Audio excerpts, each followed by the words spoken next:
Hey everyone, and welcome to the Hidden Harmonies podcast, which is your gateway to the forgotten corners of classical music. I'm John Paul from John Paul Piano.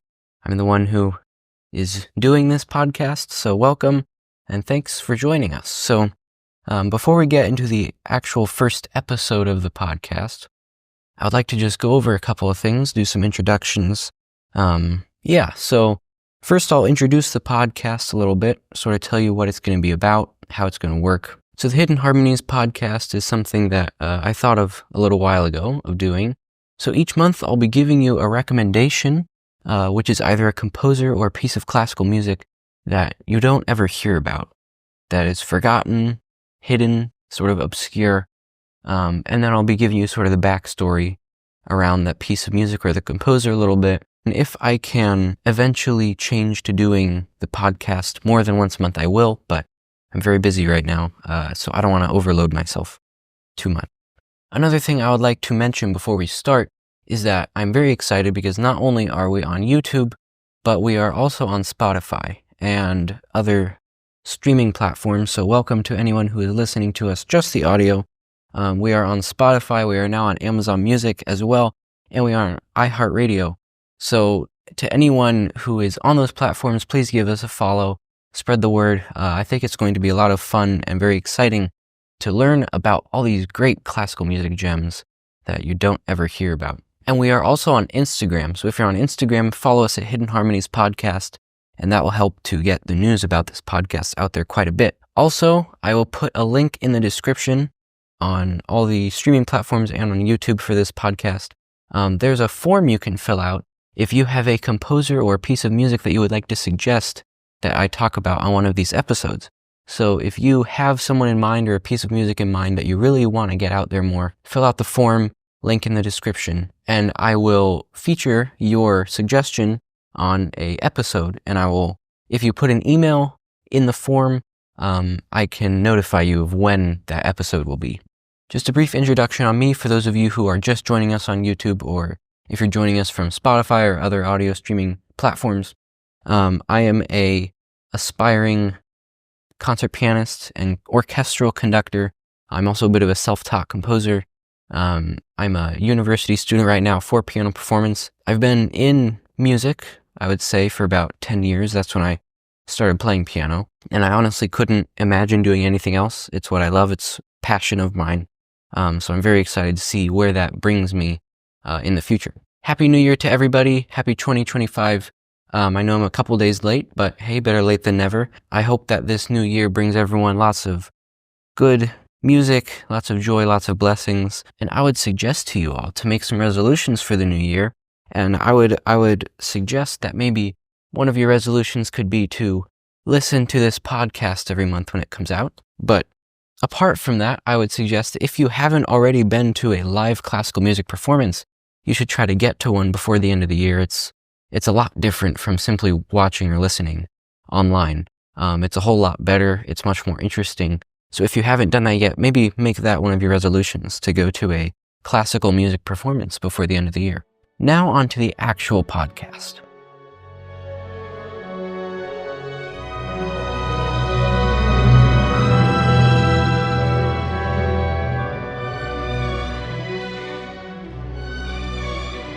Felix Mendelssohn. This is the composer of the piece of music I have chosen to be speaking of for this episode. It is not all about Mendelssohn because he's not exactly hidden. Lots of people know about him. He's fairly popular. But it's a piece of music of his that I have chosen that is never played, and it's a shame that it's never played because it's very, very good. So just a brief introduction to him. He was a German composer, pianist, and organist. He was a conductor as well. He lived in the 1800s from 1809 to 1847. The classical music period in which he lived was early Romantic, and he was born into somewhat of a musical family. He had a grandfather who was a philosopher, so that doesn't really apply, but his sister, Fanny Mendelssohn, was also a musician, composer, and she's starting to get a bit more traction nowadays. People are starting to play her music a bit more often, which is nice because she's a very great composer who's never played. His compositional output was fairly large. He wrote multiple symphonies. He wrote lots of chamber music, piano music. He wrote some organ music. He wrote some vocal music. Some of his most famous works include his Symphonies 3 and 4, also known as the Scottish and Italian symphonies. He wrote the Violin Concerto, which is very popular, probably one of the most played of all the violin concertos out there. He also wrote multiple piano concertos, of which I am fond of. He wrote an oratorio, Elijah. He also wrote the music for Midsummer Night's Dream, which most everyone knows of, especially the popular Wedding March. And then he wrote piano trios and quartets, which are very good, and octet, and Songs Without Words are among his most popular piano music. So if you haven't really listened to much of Mendelssohn, I would highly recommend it. I very much enjoy his chamber music, like his piano trios. I really love some of his quartets as well. His violin concerto and his first piano concerto are also very well known. So if you haven't heard those, go check those out. So the piece for this episode is one of his symphonies. It is Mendelssohn's Symphony 2, also known as Lobgesang, or Hymn of Praise. It features a pretty big orchestra, as well as a chorus and solo vocalists. It's very, very good. And part of the reason why I picked this piece for this month is because of the new year. It's a very good piece for the new year to sort of usher in the new year, but more on that later. So this episode's piece, this month's piece, is his second symphony. So let's talk about his symphonies a bit though, because the numbering of them is a bit odd and out of order. So his first symphony, which is in C minor, which is another one no one ever plays, was his first, composed in 1824. He was only 15 when he wrote this symphony. I personally have not listened to it yet. I plan on it, but I've heard from pretty prestigious conductors and stuff that it should be performed more, that it's quite a feat for a 15-year-old to compose such a symphony, so I will definitely have to listen to that. So that was the first symphony he wrote, which is also the first symphony listed as his symphony number 1. Now, the next symphony he wrote was the Reformation Symphony, which was actually published as number 5. He wrote this in 1830, and then he wrote the Italian Symphony next, right after that one, which is known as number 4. He wrote this in 1833. I'll explain a bit about how all this happened in a moment. Then he composed the Lobgesang, or the Second Symphony, in 1840, but he didn't initially title it as Symphony number 2, but as a symphony cantata, because it's sort of a mixture of both a symphony and a cantata, because it features a choir, vocalists, etc. And the structure is a bit more like that than an actual symphony. And then the last symphony he actually wrote was his third symphony, the Scottish Symphony, which he wrote in 1842. So the last symphony he actually composed was not the 5th, but rather the 3rd, as it is numbered nowadays. So what's up with all these numberings? So pretty much the publishers and editors sort of messed things up. So the first symphony was obviously the first. The one that's now number 2, or the Lobgesang, which is this month's piece, which Mendelssohn, it seems, didn't even intend to be titled a symphony, but rather simply as a cantata or a symphony cantata. They noticed that there was not a second symphony numbered among Mendelssohn's scores, the editors did. So they put that symphony in to fill in the gap. Now, why didn't Mendelssohn have a second symphony numbered? What were his plans? Well, initially, the Italian Symphony, he held it back for revisions. So some people think that he was going to make that his second symphony, like title it. He hadn't officially finished it yet. The Reformation Symphony, which he technically wrote second, was not really ever published. It was published posthumously in the, I believe, the 1860s. So that's why that one's numbered last, is because of when it was published. It was published last. It wasn't actually published right after it was written. So it's a bit confusing, but pretty much it comes down to how they're numbered now is how they were published. So that's sort of the numbering. It's quite confusing, but hopefully it somewhat makes sense. It's pretty much just the publishers and editors, they messed everything up, published them and numbered them. Interesting. Now on to this month's piece, which is the main portion of this episode. Symphony number 2, Lobgesang, or Hymn of Praise. So this was a symphony that was very successful when it was initially published, but nowadays it's very rarely performed, which is quite a pity. So it somewhat mirrors Beethoven's Ninth Symphony, the Choral Symphony, because it has an extended symphonic introduction to the second part, which is the choral part. It takes Bible texts from Psalms, quotes by St. Paul, and quotes from the Old Testament prophets. It takes them, and they are all sort of quotes and psalms of praise, thanksgiving, and hope. It makes it a very joyful and just sort of triumphant, beautiful symphony. I had a hard time finding a video with English subtitles. If I had found that, I would have let you all know which one that was. That way, if you wanted to sort of read along with it, the English, as you listen to it, then you could have. I could not really find that. So the symphony is set up, so there's a 3-movement symphonic introduction to it. So it's pretty much just a symphony at the beginning. It's 3 movements. It's very, very good. And then after that, then I believe there's a maybe 10 or 11 section choral part, which then that's sort of the cantata aspect to it, which then has all these texts, the vocal soloist, the choir, etc., which is why Mendelssohn technically labeled it a symphony cantata, because it has both parts sort of one right after the other, but as one piece. I first initially started listening to it a couple of months ago, but then just recently, I was like, I should finish that because I never finished it because it's a longish symphony. It's about an hour and 10 minutes. So I recently again listened through the whole thing and I was like, why is this never played? This is very, very well done. And the performance I listened to was good, and it was a very enjoyable performance, very interesting. It's not one of those long symphonies where you just sit there and your mind just wanders. No, you're actually engaged. It's a very engaging symphony. It's very nice to listen to. It's a very good one for New Year's because of the text that they put to it. They are psalms of praise, thanksgiving, so it sort of creates a symphony good for New Year's because you're thankful for the past year and you're hopeful for what's to come, and it's just a very triumphant, joyful symphony. So, seeing as it's still the week of New Year's, take a listen. Listen to it this week. Let me know what your thoughts are in the comments. So some notable performances of this that I have found and listened to on YouTube. The one I listened to on YouTube was the performance with the Vienna Philharmonic and Vienna State Opera Chorus, with the conductor being Christoph von Dohnanyi. I don't know how to pronounce that. So they have the score on the video, so you can watch the score as you listen, which, being an aspiring conductor, I very much enjoyed. Another one I found that I would recommend would be the one with Claudio Abbado conducting.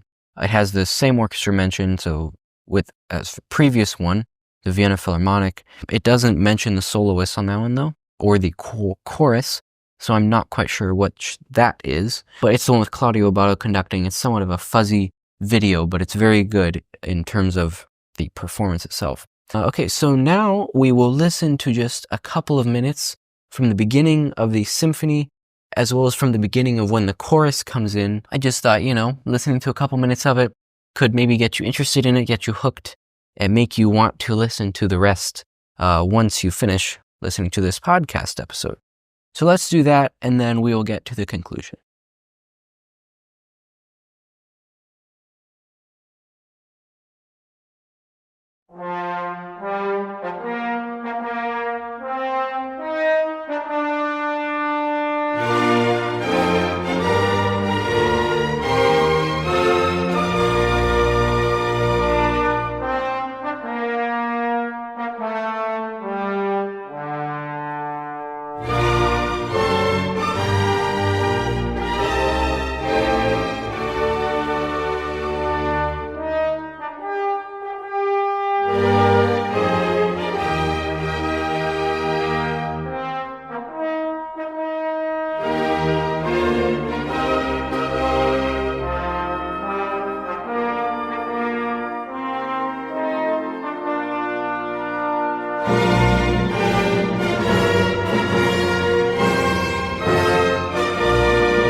So thank you all for joining us today.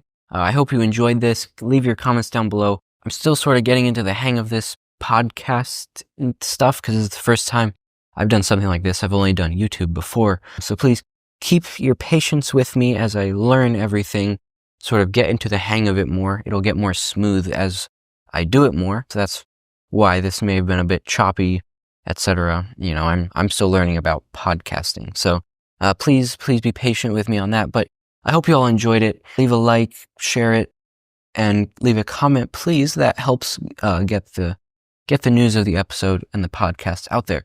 So go listen to this symphony, this wonderful symphony. It's really great. I know you all enjoy it. And keep listening as well to classical music and to Mendelssohn. I know it's hard because it's only one episode a month, so I'm only giving you one thing per month to listen to. But that doesn't mean you can't keep listening to more.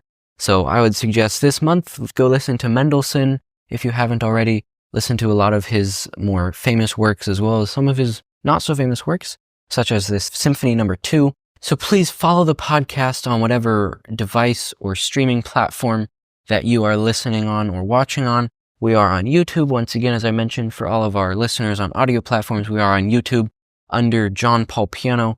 I will put all these links in the descriptions for everything though. So you can just go down there, click on it, subscribe. We are also on Spotify, Amazon Music, and as I mentioned, iHeartRadio. So if you're on any of those platforms, please follow us there. And then we are also on Instagram under Hidden Harmonies Podcast. So please go follow us there if you're on Instagram. So thank you all again for joining us. This is the Hidden Harmonies Podcast, your gateway to the forgotten corners of classical music.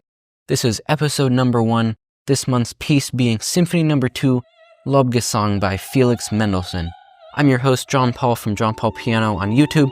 Thank you all for joining. Happy New Year, and keep spreading classical music through the world.